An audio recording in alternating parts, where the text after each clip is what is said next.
You really are a podcaster. No, I got just tired learned of that now. with the microphones. I was like, this, I'm getting a boom. It's funny because I used to move around a lot when I was in studio when we first started this podcast. Yeah, but that's because you've gotten old. It's harder to move around these days. Not the way I wanted to start off this episode, but here we are. The information shared in this podcast is intended for entertainment purposes only. It should not be considered as professional legal advice or a substitute for seeking professional legal advice. I'm Michele Locke, and this is Love Lust Raw. You've heard me on Love Lust Fridays, and you've heard me on my own show, Love Lust Law. And now today, Jake and I wanted to get real with all the things that have been going on kind of behind the scenes since the launch of Love Lust Law. In addition, we probably want an update on year-end activities and what we have planned for 2026. I've made a transition during this year from being a full-time lawyer, full-time mom, to now a podcaster with some other new adventures on the horizon for 2026. I've been completely out of my comfort zone, and I've loved every minute of it. I hope that people are listening, learning, and growing as well, and will continue to do so in 2026. So, Michele, tell me about some of your joys, your frustrations, some of the things that you just want to get off your chest. We haven't recorded in a little bit for this show. We so haven't. I want to know. No. Why is that? Because you're a slacker? No, we haven't recorded in a while because November to December is notoriously terrible for family law lawyers because everyone wants to get their divorce finalized. Everyone wants to get their cases resolved before the new year. Lots of people want to be divorced before the new year so they can ring in the new year with the person they are now with. And everyone's like that. So the courts are slammed. There's lots of emergencies. There's lots of the kids are not doing well, so we need to go stop them from seeing the other parent for Christmas. There's lots of, they went to the one parent for Thanksgiving. Now they don't want to come home. November to December is a nightmare up until like December 23rd for me. And that's the way it is for about every family law lawyer that I know that practices. So it's been busy. And then I've had some own personal drama to deal with as it relates to my boys. That I think we're getting on the other side of that right now, hopefully. But it's been a year where I held on to my seat. I didn't plan on having any more surgeries this year. I thought last year, 2024, was going to be it. I was disappointed to find out that I still had to have one more in 2025. So I'm hoping that 2026 is surgery-free. I'm hoping that we continue on this growth. What's happened with us, like our podcasting stuff, just since July, has been nothing short of amazing. And now that I unloaded one of my other responsibilities because I was a part-time judge. And since I resigned that position, I've had a lot more time open up, and I am so excited to have my full voice back because I didn't have my full voice while I was your judge. You're stuck under obligations of the judicial canons, etc.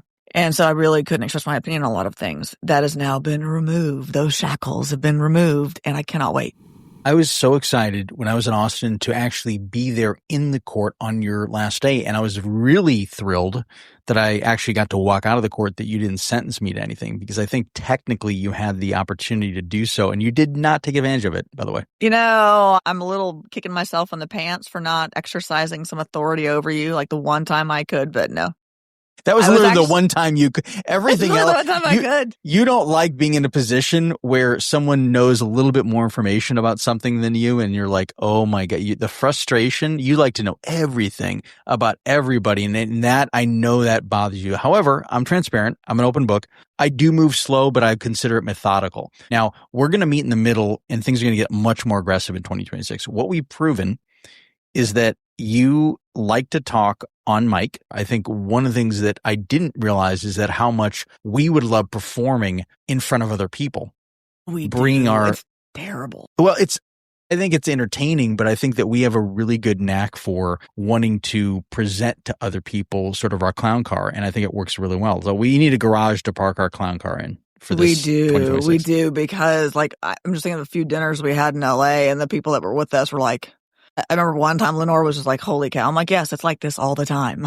I'm like, welcome to what happens when we record. We're going to look into, and since I'm homed at different podcast companies, look into finding a home for the podcast. Okay. That's one of the things we're going to do to help us with a lot of the overflow when it comes to production, things like that, to keep us sort of regular. That sounded odd, but that's what the case is. Keep us consistent. Keeping us regular?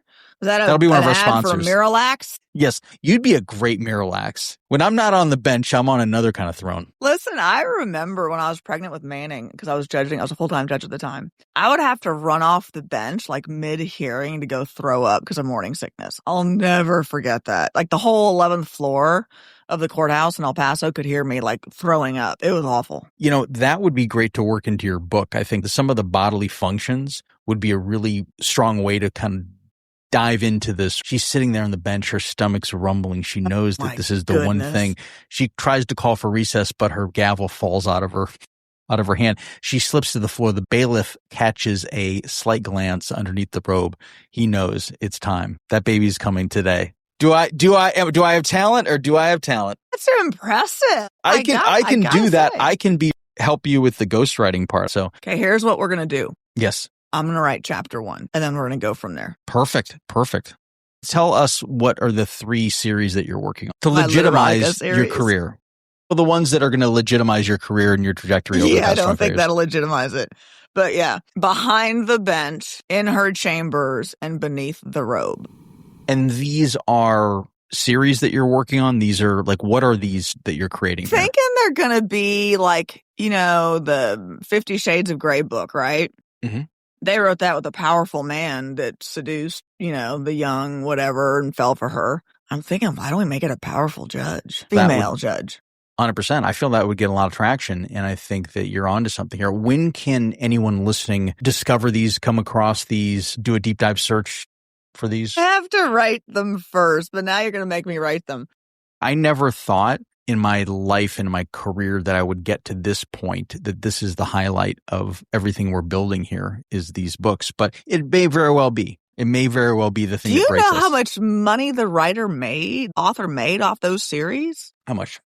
Well, I don't know, but it's more than you and I make now. Great fact checking. Great citing sources here. This is great. Yeah, why don't you look it up? Let me ask Google. 50 Shades of... You know what they call that? They call it mommy porn. Oh, cool. I did not know that. This is good to take into 2026. No, I didn't know that. You can really educate people here. I could. 50 Shades of Grey. Oh, listen to this. The first 50 Shades of Grey film made around $570 million worldwide against a $40 million budget. That's exceptional.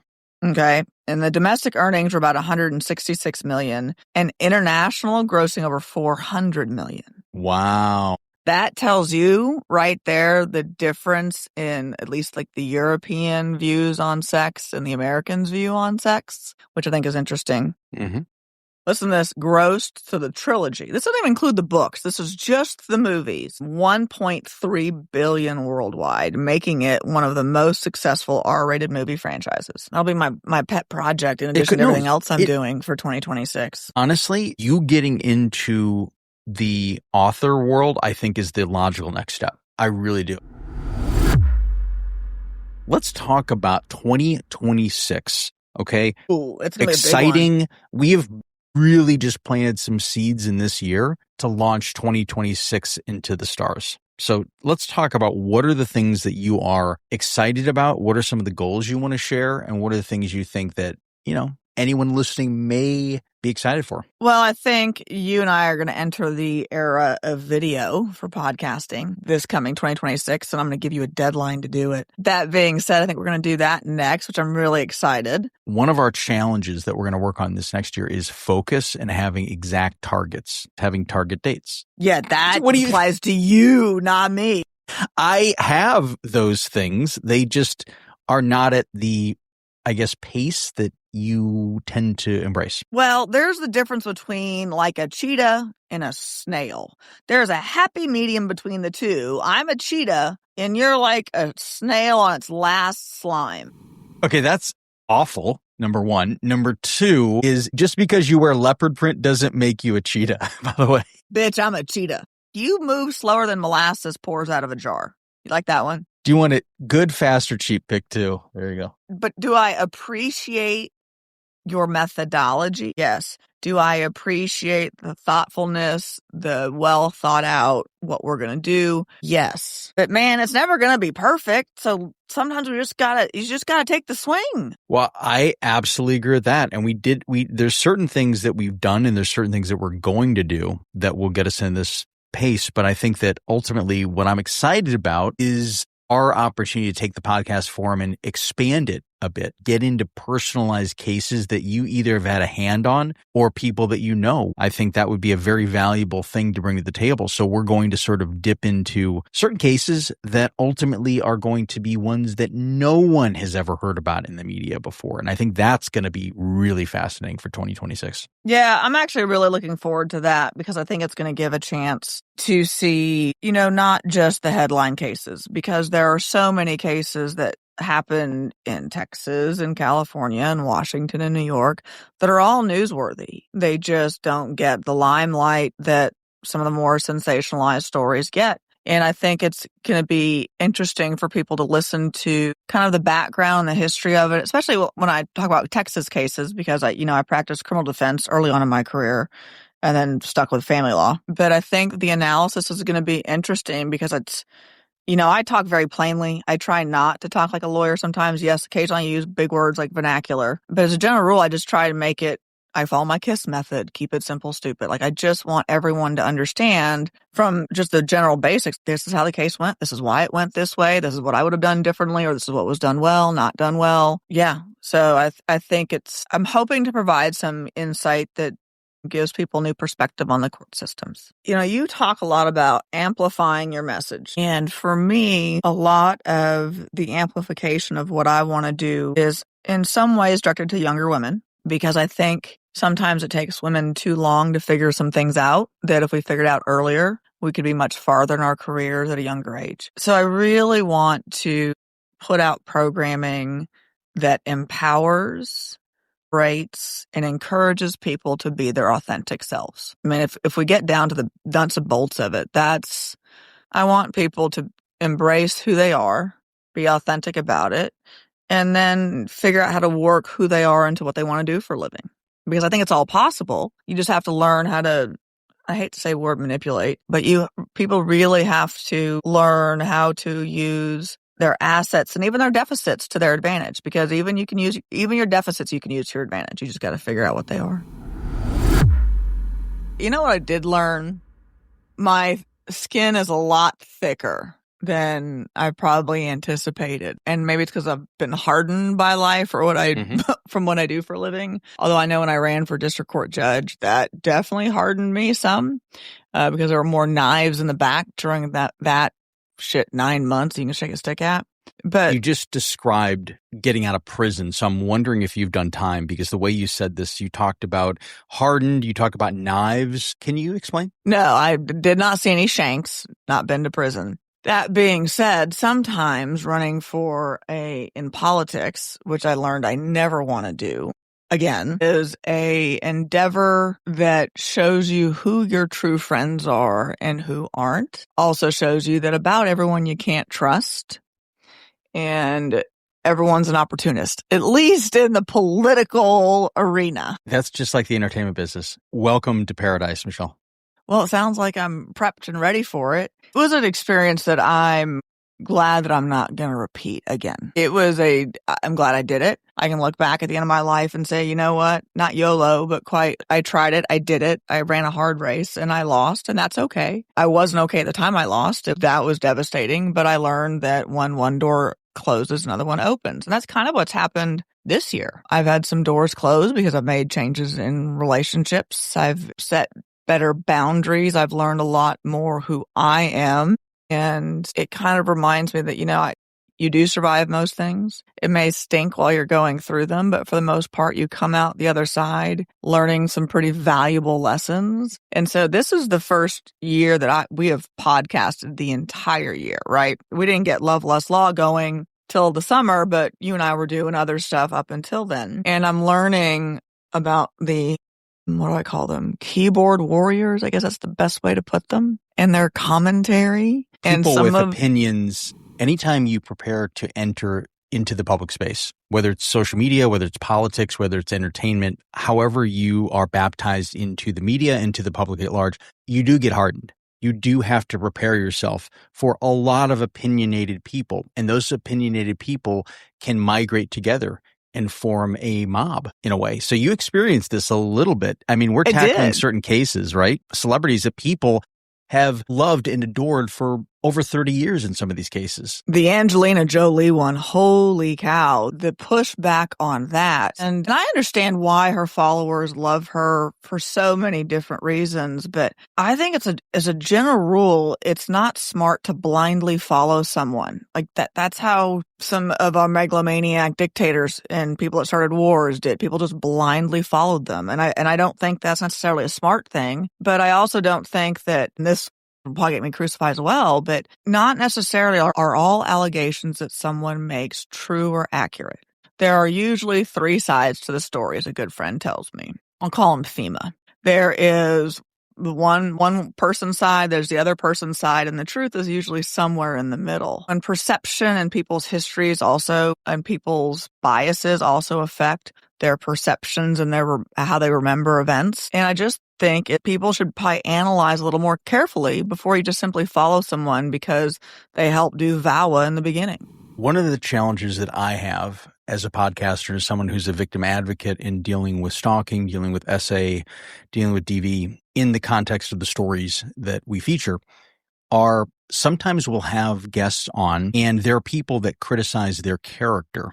The problem that you have often is that not everybody in everyone's mind makes the best survivor or makes the best storyteller. Until you've walked in their shoes, you don't know what they've experienced, right? Not everybody's going to come out of this the same way. And you have probably faced this in court where you have people, you don't want to put them on the witness stand. They are a victim. But if you put them on the witness stand, for whatever reason, their character or how they're going to come across to the court may lose you the case because people may not like this person.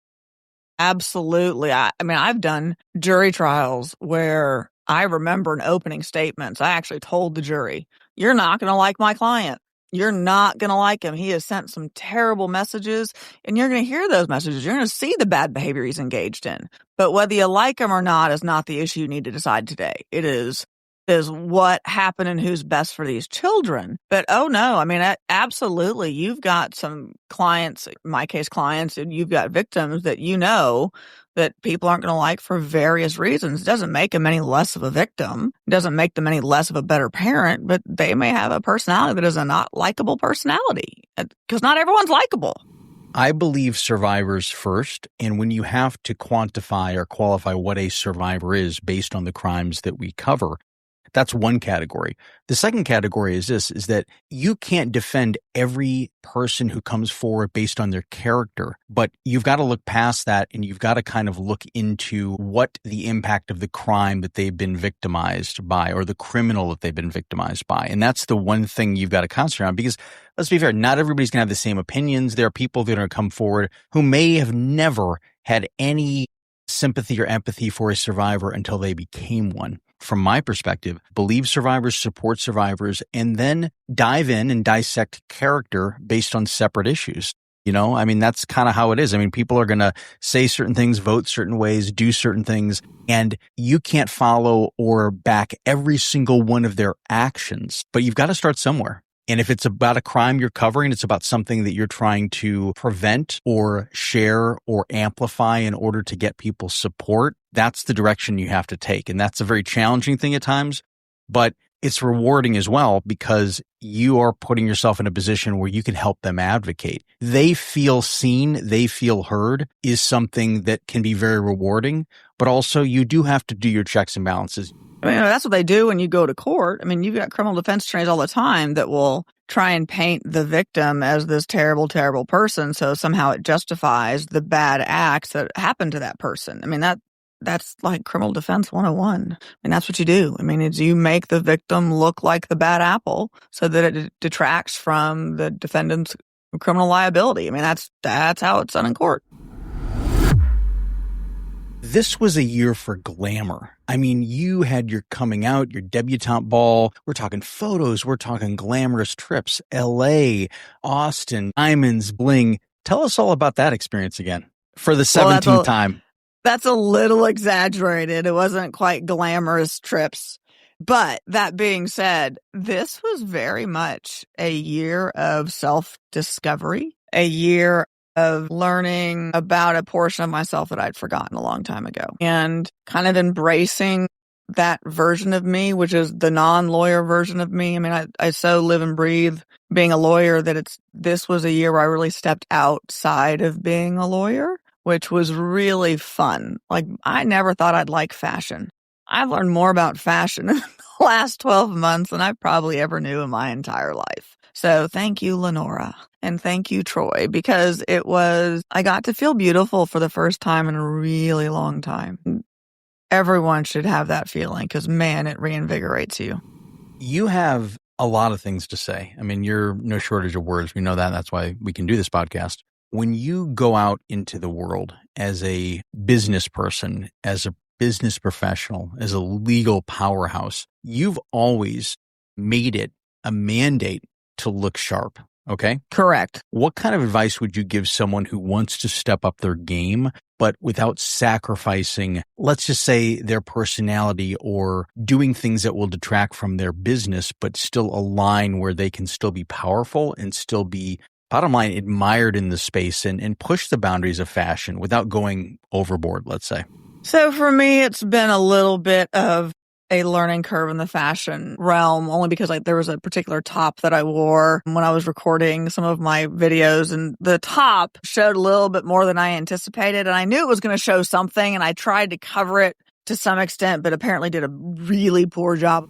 So I'm not going to make any comments other than analytics, and I noticed that on that particular clip, it was a 6-to-1 ratio in terms of response rate.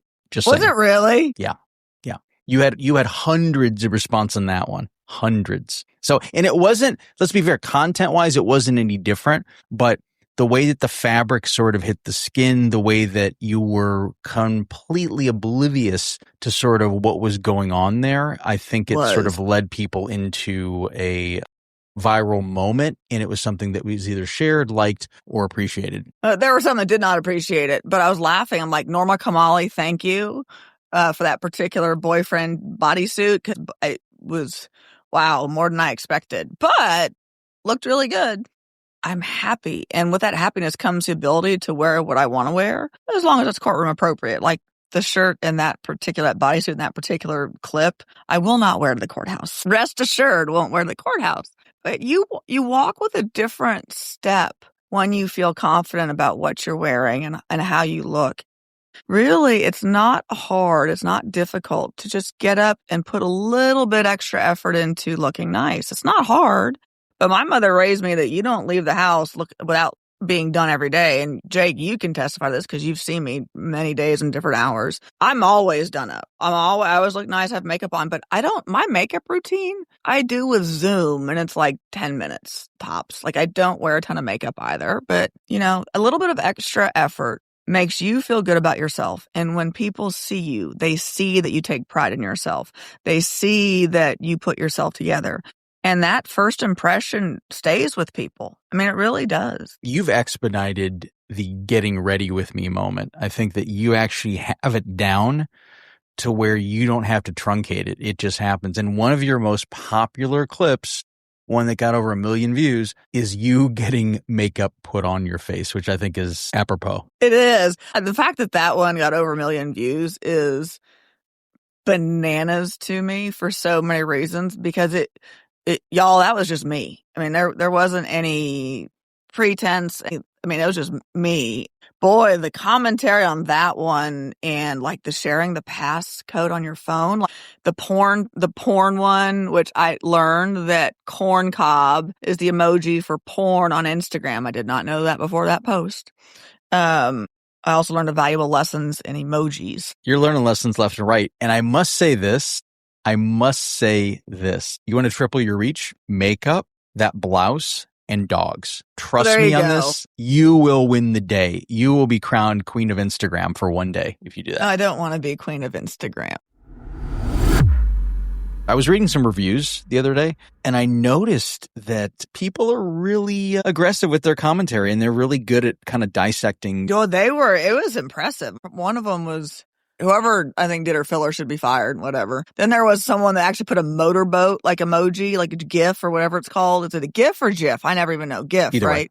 Mm-hmm. Okay. And there was a motorboat one, and then there was, I was scrolling through it going, people have got to find something better to do with her time, but okay. Have you ever been accused of having breast implants? Oh my God, all the time. That is a constant. That is an absolute constant. Yeah, since I was young. That's not a bad thing or a bad accusation, but here's the thing, is that there was a time in life, in society, where people did not talk about their procedures. Right. Now, not only are people open about it, but they're proud of them. They're proud of the medication they're taking. They're proud of the injections. They're proud of this. How do you think we decided as a society to start embracing those things and get transparent with it? For me, it was interesting because you can see the trend with the Kardashians in particular. And I'll go back, and this is where we go back to that. I remember early on in their stuff, they did they x-rayed their rear ends to show that they didn't have any implants or anything, right? Of course, fat transfers aren't going to come up on x-rays, but that's a different story. That being said, about the same time that I started talking about all the things I've had done was shortly thereafter, and I'm not saying they did it because of me, just I know when I started doing it, did they finally start coming out with, okay, we've had these procedures done. Because it's kind of like when you're in front of a jury. A jury has to believe you. A jury has to trust you. A jury has to know that you're going to tell them the truth. If it is clear as day that you're having work done and you're denying it, you'll look like a moron. And you look like you're embarrassed by it, ashamed by it. Screw that. Modern technology exists for a reason. Like, we live longer now because of technology and because of modern science. So why would we not talk about it? I mean, to me, it's why would we lie about it? I'm like, yeah, I get stuff done. And to me, it was just, that's who I am. I'm not going to pretend to be someone I'm not. So yeah, do I get work done? Absolutely. Because y'all, I'm almost 50 and I'm not going to not age, but I'd like to look rested. Like the night now on the turkey neck's driving me nuts. I got to work on that next. I just don't think if you want to influence people, you want people to listen to what you have to say, that you want people to learn from you or take the lessons that you've gotten from the school of hard knocks and maybe avoid it. You have to be a person that's willing to be authentic about who you are and your experiences, because no one is perfect. No one has no skeletons in their closet. And if they do, they probably never left the home, because we've all got a past. We've all got a history, but that's not what defines us. It's who we are from this day forward. I think just being honest and open about who you are is okay. It's a lot easier. I mean, it's just so much easier when you just own your shit and you apologize for what you need to own up to. And then there's some times where you don't need to apologize. Like, it's okay to be different. It's okay to do different things. It's okay to do lip filler. Just don't make you look like you're a duck. But, everything in moderation. Everyone has flaws. But I'm okay with some of my flaws now. I'm going to work to improve some stuff. And then there's something on the horizon big for me that I think will go down in first quarter. I don't want to talk about it publicly yet because I don't want to jinx anything. But I think 2026 is the way you said that was going to be like you're going to launch your OnlyFans. Sorry. Like, I don't want to talk about it because I got to make sure that I'm going to keep my job, but I've decided to go launch my own OF. I am not doing OnlyFans. Nope. I think our minds work the same way in this. Yeah, we're both twisted. No, we're both dude adjacent. You're probably cruder than I am, but I'm a guy, so everybody just assumes I'm crude. They don't assume you're crude, but you basically will jump to crudity faster than I will. I test the water before I should cannonball in with crudity. Have you noticed that? Like, I don't really double down on my crudity. With the T word. With the T word. You, however, you lead with crudity. And that's my second sort of path. It's crudity that is understandably embraced by the room, but I stop it or I don't do it if it's not. My brain isn't loaded with crudity. When I find a like-minded individual like yourself, then it's open season. So I am definitely dude adjacent. That's probably why I have 4 male law partners and why I have male roommates in college. But the funny thing is I'm a girly girl. You absolutely are. I like the jewelry. I like the sparkles. I like my hair and nails done. Like, even though I'm a little bit dude adjacent, because I don't offend easily. I probably offend people more than they offend me. But I'm also very, very girly. And, I mean, very much have a girl side. That being said, yeah, I'm a little dude adjacent. But you have to be doing what I do for a living. Like I can't go into a courtroom and be sensitive. You are a figure of authority. So you're being challenged and questioned every step of the way, I imagine. Yeah. The one thing, growing up, I always hated my voice because this voice on a woman is not the norm. I'll just put it that way. It's a very distinct voice. And when I was younger, I hated it. Now that I'm older, I've embraced a little bit more because I think it's a voice of authority that I'm lucky to have. That's not my shtick. That's the worst way to put it. But part of who I am is this voice. And the voice, for every reason, some people will listen to. And so I think I've got a duty to try and, spread my knowledge and help people out to the extent that I can. I love it. Great conversation. Well, you're kind of a rock star. Thank you. I'll accept that. Thank you for joining Jake and I today on our year-end episode of Love, Lust, Raw. It's been a recap, the good, the bad, some of the ugly, and what we expect and will have happen in 2026. It's been a fun ride so far, and I cannot wait for the 2026 ride. Thank you, Jake, for joining me on this episode. Michele, you're so welcome, and I'm so excited to enter 2026 with you. It's been years in the making up to this point. Jake is actually one of the hardest workers I know, but Jake is so methodical about his decision-making as opposed to me, who lives in a courtroom, has to make decisions in 30 seconds before I speak when something goes completely south that you didn't anticipate going in court. So we operate on different speeds, but there's a happy balance. We are definitely yin and yang that has made 2025 amazing. And I know that yin and yang is going to make 2026 exceptional. Absolutely. And I cannot wait till your literary career takes off as well. Behind the bench. And like that, it's a wrap. Happy 2026, y'all.